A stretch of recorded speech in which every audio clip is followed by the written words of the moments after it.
Welcome. If you want to download pictures from Instagram on your UMIDIGI X, at the first you have to move for the Play Store, tap on the search pool and type Repost for Instagram. We are going to use this application to save our photos. We have to get this application from Kimsey929, so let's install.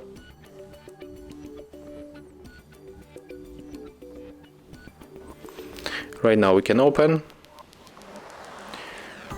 And here you have two ways how we can download this picture. So I will use these three dots. So go back to our Instagram.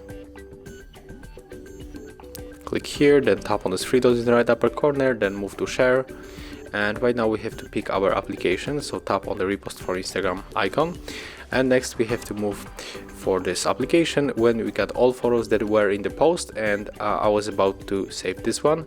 So click, we can take off this signature by tapping on this icon, and if you want to save it to the gallery, you have to click on the middle button, then click accept. And as you can see here, we got the notification that was saved to the gallery. So right now when we move for our gallery, it will be probably in the Google files, and it will be in the images. And here we can find this photo that we download from our Instagram. Thank you guys for watching. Leave thumbs ups, comments and subscribe to our channel.